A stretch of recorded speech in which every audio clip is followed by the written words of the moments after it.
Hello and welcome back to Up the Villa. If you are new around here, make sure you are subscribing.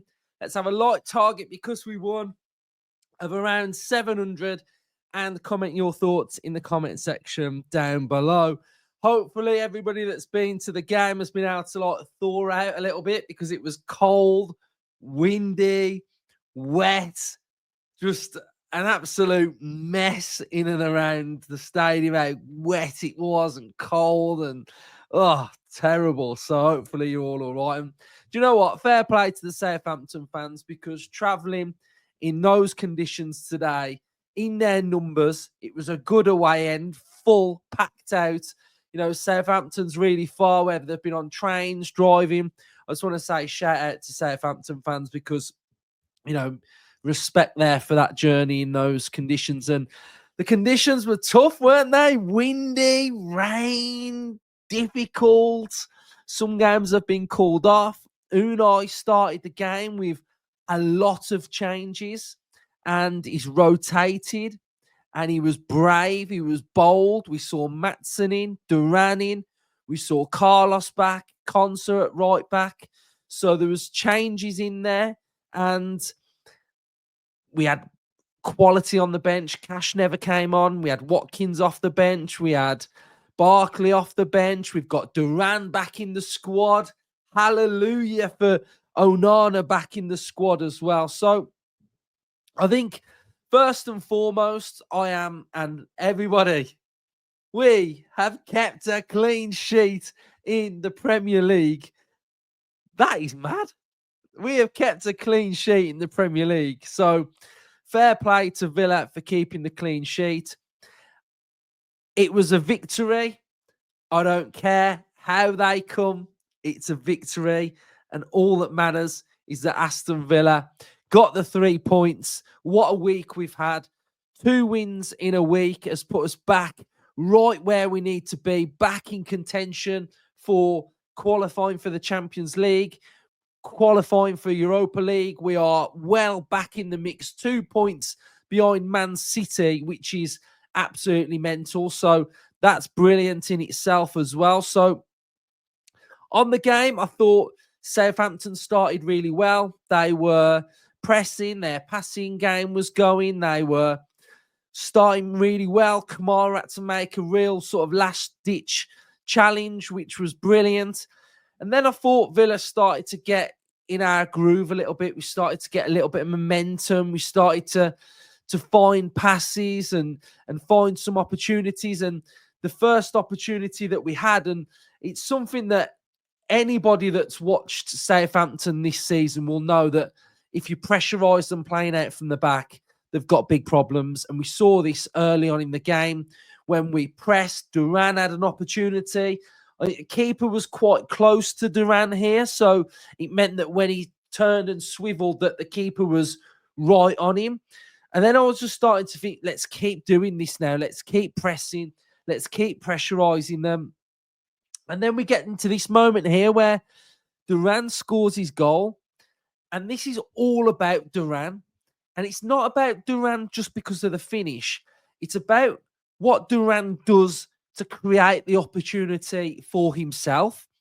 And it's all about Duran's endeavour, desire, a willingness to want to get that ball and get chances. And you can see from the image that he's being shut out by a Southampton player here. This player is trying to allow him and nudge him off the ball, which will allow this player here to sort of get the clearance. And Duran's able to sort of win the ball back in a position that he's got no right to win the ball. Duran has no right to win this ball against these two Southampton players, but he does.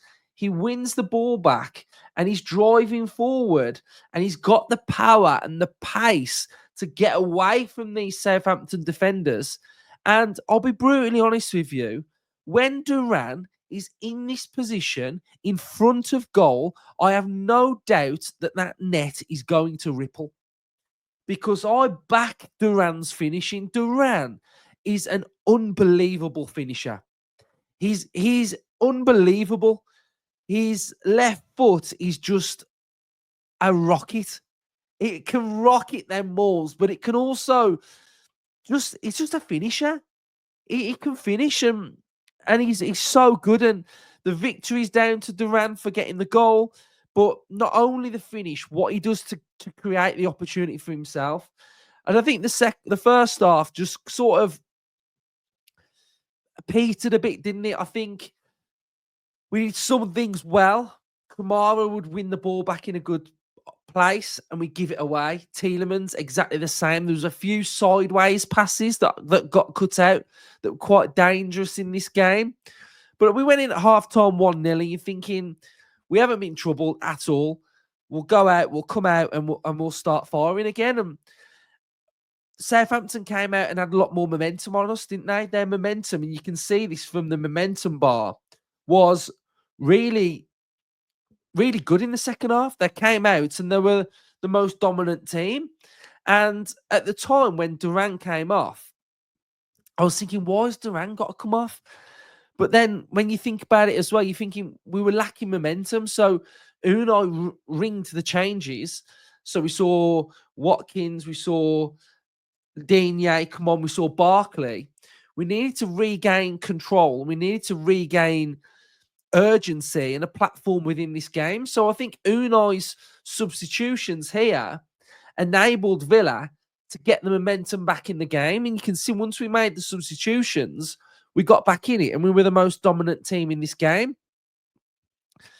The biggest criticism that I'll say for this game is that at the end of the day, we've won the game. So I don't care if we win this game 1-0 or we win it 4-0. But we do have to be a little bit more clinical. I think at times we're trying to walk the ball into the back of the net. We're trying to be a little bit too cute, a little bbit too savvy in front of goal. We're trying to find that pass that just, it's like a FIFA goal, isn't it? You threw on goal, you want that easy pass, that easy goal. When I think at times someone's just got to shoot straight away. You've got to show that clinical nature and that clinical edge, and I think Watkins probably was culpable of that in this game. I think especially, we got into this opportunity and we can see Rodgers wants it, McGinn wants it, Barkley wants it. We can't find the pass and it gets blocked when it goes to Barkley. Watkins has another opportunity where, again, we get into a really good position. We get into another one when Philigine's tearing down on goal. And, it's not a pass. He fumbles it. So all these good things that we did in this game got let down a little bit by poor finishing, poor decision-making. This probably should have been a 3 or 4-0 game. The amount of opportunities, the amount of positions that we got into in this game, we have to finish these teams off. We have to take the game away from them because we've already been done once this season, especially against Bournemouth, where we were the better team for the majority of the game. We get the goal late on, really good work to get the goal, and then we concede at the death. And it's like, even though I didn't feel like Southampton were going to score, while this game's at 1-0, there's every opportunity for them to nick something at the end. And for where we are in the league and where we are competing, we can't keep doing that. So we've just got to make sure we finish our chances. That when Southampton had that free kick at the very last kick of the game, that's not an opportunity for them to get back in the game and get a draw. So I think finishing, we've got to make sure that we are burying our chances and be more ruthless. Watkins, just shoot, just bury it.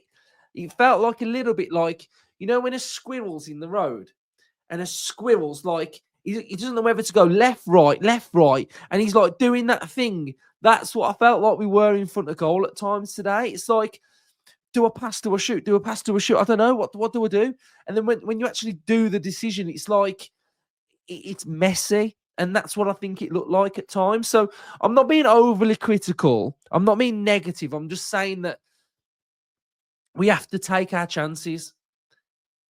Because at 1-0, anything can happen at 1-0. In these conditions today, anything could have happened. You could have hit a deflection and it spun off and hit the grass and gone in a different direction. The wing could have took one. I don't know. So we just got to make sure we're getting these games done and dusted, because I'd be very worried if we weren't creating chances. I think finishing them, it's better than not creating them, if that makes sense. I think that makes sense. Anyway, right, let's go to have a look at some of the stats then. So we can see here now then, so from the game, Villa had 47% possession, Southampton had 53%. I'd have thought that it was a bit higher for Southampton. We've got an XG of 2.35. They have 0.44. We had 3 big chances. We had 18 shots. They had 0 shots on our goal. We can see here that Aston Villa predominantly attacked down the right-hand side. We scored 1 big chance, but also missed 2 big chances. We had 75% of our final third passes successful. We had 58% of our long balls. We won 55% of our duels, 56% of our ground duels, 53% of our aerials. We had a 62% of our defending of our tackles won. We've got 62%. We made 26 tackles, 6 interceptions.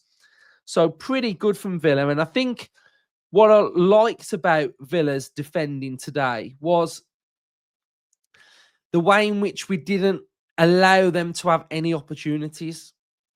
No shots on our goal. That is huge. That's huge for Villa, because at times it's felt like this season that every time a team's attacked early on, they've gone down the pitch and scored. So for us to limit them to no shots on our goal, it allows Martinez's hand to probably heal a little bit as well. So if we have a look at the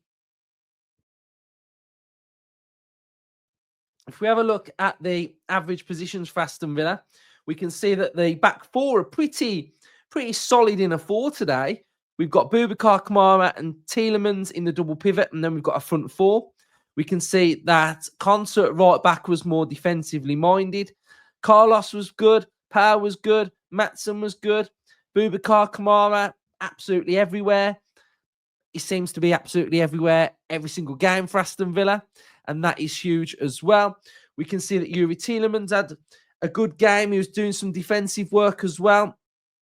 The stats on Tielemans this season, I don't know if any of you have seen it, but he's actually ranked pretty much the best midfielder in the Premier League at the minute for progressive passes, for forward passes. He's just final third passes. He's number 1. So he's doing so well, Tielemans, going completely under the radar. I thought McGinn had a very good game for Villa. McGinn had a very good game. He was super John McGinn today. He played really well. If we have a look at some of our stats then, so I think the duels were pretty good for Villa. So Carlos had got 5 of 6, Duran 3 of 5, Konsa 3 of 4, Watkins 5 of 7, Pau 4 of 5. Pau won his 1 aerial duel as well. We've got Kamara 4 of 9, McGinn 5 of 10, Maatsen 6 of 11, Rodgers 5 of 14. We've also got some good passing numbers here. Carlos 86%, Konsa 91%, Pau 93, Kamara 90. So really good stuff from Villa, and I think the back 4 needs massive credit. I thought Tyler Diblin for Southampton, a lot of you know that I rate him really highly. I thought he was brilliant for Southampton. I thought he was really good drifting from that right-hand side inside. I think you've had to probably criticise him one thing. I think he needs to shoot more. I don't want him to shoot more against us, but I think in the future, I think he could probably shoot a little bit more. But I think you can see here, Diblin, especially off that right-hand side, big presence, big threat for them. So let's have a little look at his stats, because I do really like him. And he's a player, Villa fans, that I would be all over. I would love us to sign him. I think he'd be really good for us. He's only 18. So Diblin, where is he? let's have a look at his stats then. So here we go. So he got 83% passing accuracy, and he got 5 of his 12 duels were won as well. So Diblin, I thought he played really well. He had got 1 block shot. He got 2 tackles, dribble past once. He was fouled 2 times. So Diblin was good. He made 1 key pass as well. He had 53 touches. So he played really well, to be fair. So, yeah, so I think from a Villa perspective, it's been a brilliant week to get back on track. I think it was a tough week. If you look at the fixtures, Brentford, such a tough game, and to blitz them and destroy them. And we've seen them beat Newcastle today as well. So that was a massive one. And Southampton, they're not a bad team. And this is what I think sometimes when you can look at a Premier League table, you can go, oh, we've got bottom of the league. Doesn't matter. They're still a good, they can beat teams. Like they will beat teams this season. And if they just cut out those mistakes, they'd be an even better team. So it was a rubbish game, really. We missed loads of chances. We could have scored more. The weather was rubbish. Fair play to everybody that went. We've won a game. We've won back-to-back games. I think we are 6th in the table if Forest are still winning. And back where we need to be. We're back in the Champions League race. We're back in the Europe race. We've got back on track. Fair play to Villa because we've stuck to our principles. We've stuck together. We've come through it. The forward line is not scoring as much, but we're at least creating more. We look more dangerous. So I think that's decent. Bailey's injury is a worry. I know some will probably laugh at that and say, no, it's not, but it is a worry because he's out. What I will say about Jayden is that I think he's coming on and he's a bit cold. And I don't mean he's cold as in like it's freezing cold. He's coming on and he just needs to get up to speed with the tempo and just believe he belongs here. Now, when Jacob Ramsey first broke onto the scene at Villa, I felt the exact same with him. He didn't feel like he belonged in the team. And you could see it when you watch him. It looks like he's obviously got not much confidence, but that sense of belonging's not there for me. And I think if he got that, he'll become a bit of a better player. So I'm not giving up on him. I want to push him. I want him to get better. When he was driving through on goal, I just wanted to see him smack it, bend it round the keeper, finish it. I was willing it to go in the net, and I think he slipped, to be fair. Some of his passes are a bit loose, and then some of them are a little bit more for control. So he'll get the ball and he'll just knock it backwards. Sometimes that's fine because that's what Cash does and it infuriates some people, but it's sometimes okay to do that where it allows us to go backwards, to go back across, to go to the other side, to go back to that side. It's all patient build up. So some of the little passes that he does backwards aren't actually that bad, but sometimes he does need to drive forward more. And I think he needs to drive forward more by sprinting and going at it at a quicker rate and a faster rate. So I want him to improve. I want him to get better and I want to push him. So, yeah, I think that's 20 minutes today on a game that was rubbish, that was cold, that was rainy, that was wet. So a win's a win. Back on track. Absolutely buzzing. Villa fans, make sure you subscribe to the channel if you haven't. Comment your thoughts and smash the likes up the Villa.